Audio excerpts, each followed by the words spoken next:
Hello, everyone, and welcome into the Proverbs 31 Woman. That's right, we are here again on today, and we're going to talk about let the work speak. Proverbs chapter 31, verse 31. That's right, verse 31. Give her the fruit of her hands, and let her own works praise her in the gates. There comes a moment when words are no longer necessary, when you're um, gotten to the place where you've sown, you've built, you've served, you've invested, interceded, and beyond. You don't need to explain yourself, but your works speak for you. Now, that speaks volumes, as they say, right? The final verse, this final verse in Proverbs 31 is not a suggestion, it's a heavenly command that the woman of legacy be honored for what she's produced. Can I just say, to do this for 31 days straight, right? That's a commitment because some days is better than others. However, when you are called to do something, don't let things get in your way. Don't give yourself permission to have an excuse and don't take down easily, right? This Proverbs 31 woman knew that she had an assignment and she has continued to carry out that assignment. Can I ask the question on today? What has been assigned to you that you're working on that you may need a little refinement, right? Well, can I just say that this is your reminder here on today that you can do all things through Jesus Christ who strengthens you. Now, this final verse in Proverbs 31 is not a suggestion, like I said before, but it's a heavenly command that the woman of legacy be honored for what she has produced, and not just by others, but by the undeniable evidence of her impact, right? The things that you've been working on, let them speak for themselves, right? In this scripture, in the first part of it, it says, give her of the fruit of her hands, right? What are you putting your hands on in this season that is speaking volumes? This speaks of reward or recompense and recognition. It's God saying, pay the woman what she's worth. Now that's a mic drop moment right there by itself, right? Not just financially, but honorably. She deserves the fruit of what she's planted.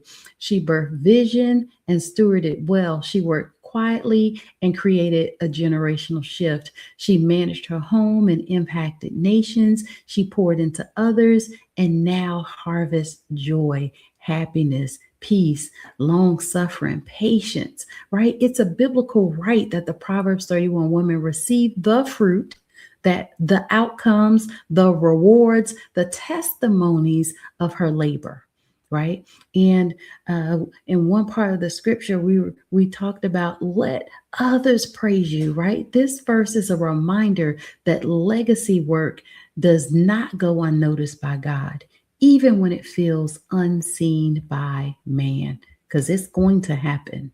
If it has not happened yet, they say, wait for it, right? But when you know that you've been doing the work, yeah, that won't even matter. The second part of the scripture says, and let her own works praise her in the gates. Now, this is so powerful. The gates represent places of influence where decisions are made, where leaders sit, where the cities gather, right? And what praises her there is not her speeches, it's not her selfies, it's not her titles, it's not her bios, but it's her work. So when you've done your part in obedience, excellence, and humility,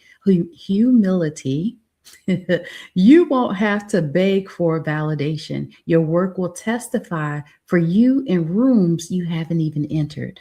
You see, the curriculum you wrote will transform lives long after you're gone.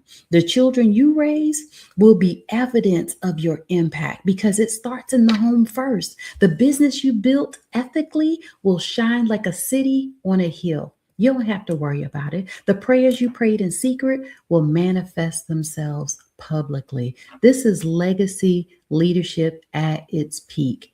Work that outlives your name, yeah, that's going to speak volumes from the mountaintops.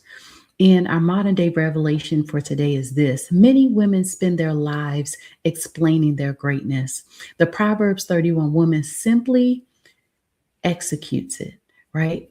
She just does it and don't even worry about it. You know how they say, set it and forget it? Yeah, set it and forget it. This final verse is a divine stamp of approval. It's God saying, daughter, mother, sister, aunt, cousin, your legacy is undeniable.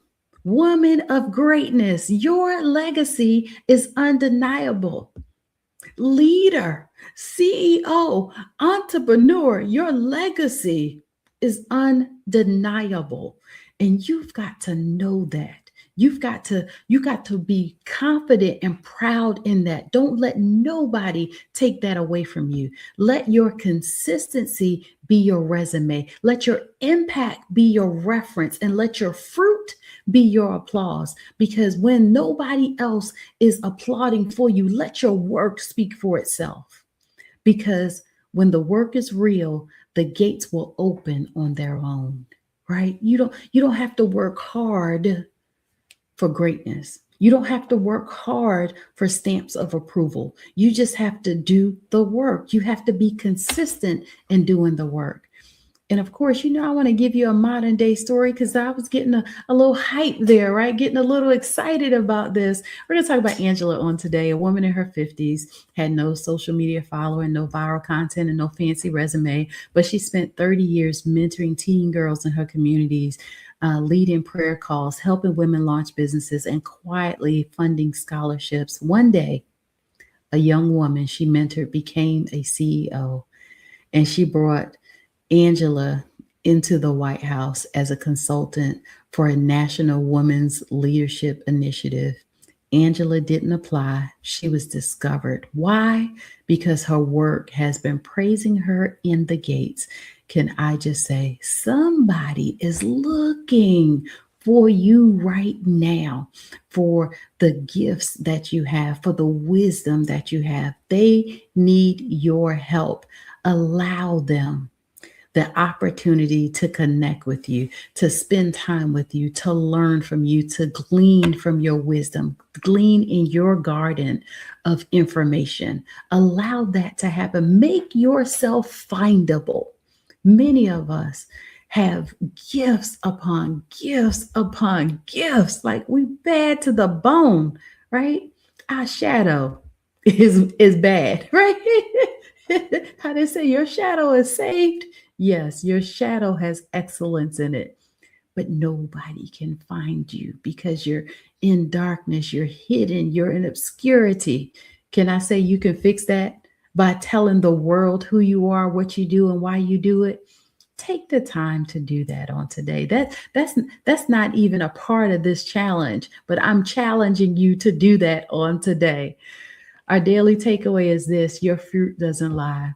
You don't have to force your way into places when your work goes before you. You don't need to go viral to be valuable. You just need to be fruitful. And if you focus on planting, pruning where necessary, watering, and working, you'll never have to beg for a harvest because your harvest will produce on its own. It will find you.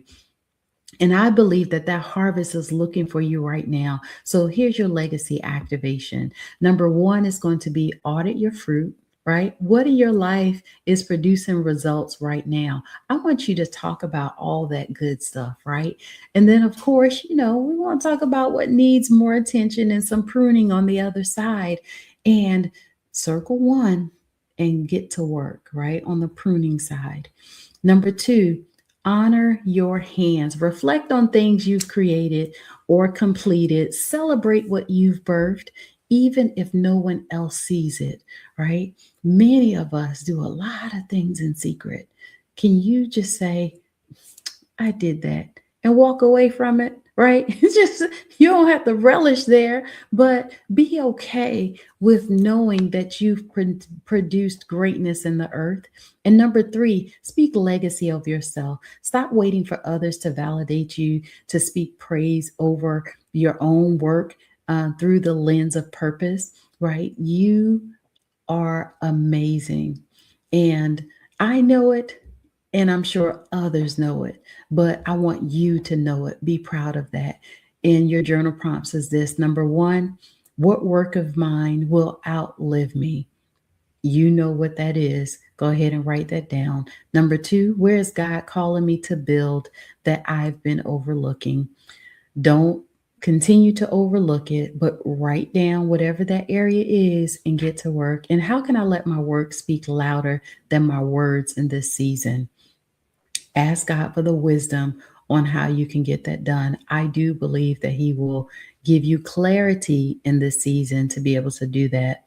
And our affirmation is this: I am a woman of undeniable legacy. My hands are blessed. My work is sacred, and my harvest is speaking my names in rooms I haven't yet entered. It has been a undeniable pleasure to share this with you, because I know that um, the Lord has great work for many of us. But it is not that it's on the way, but it's already here. Many of you are doing some great things. You're showing up in your workplace. You're showing up as a leader in your business. You're showing up in your home as well as in your community. Can I just say, thank you for doing that. Thank you for making a difference. Thank you for being the one that sticks out like a sore thumb and like it, right? Thank you for being the one that's unapologetic. And I will say that if nobody else says it, I definitely say thank you once again, as well as I am super proud of you for doing the most, for being amazing and not taking down from that, not backing down from any challenge, but you're taking it head on. And thank you so much also for joining me every single day, for liking, comment, sharing, for sending the text over. You guys know I enjoy taking the time to read the information that you've been sharing. And of course, you know, you can follow me on all social media platforms at I am Dr. Tabitha. I know that we're at the end of Proverbs, chapter 31, verse 31. And I've heard your request. I did say that we were going to continue to keep it going. So there is a link for the community that you can join. It is the Proverbs 31 woman, and we are endeavoring to connect with you, and you. 100,000 women calling on the name of the Lord, but showing up in our places, our spheres of influence like never before, having the hard conversations, working on the areas that need to be worked on, and taking that back and creating legacy that is undeniable. If you're ready to do the work and you don't mind showing up and being held accountable for your part, then go ahead and join in with us. Invite somebody else, right? They said that one can chase 1,000, two can chase 10,000. So I need you to help me to gather these women together. And it's not just going to be online. We're going to do some things in person as well. And we're going to continue to keep this going. I will be sharing some more of these great messages on a regular basis, as well as in the community. Oh, it's going down. So if you want to be on the inside, go ahead and click the link and join us over there. I look forward to connecting with you. And thank you so much once again. You can follow me on all social media at I am Dr. Tabitha, as well as my website, drtabitharussell.com, where there's going to be some more free goodies over there. Thank you so much. And I look forward to connecting with you again.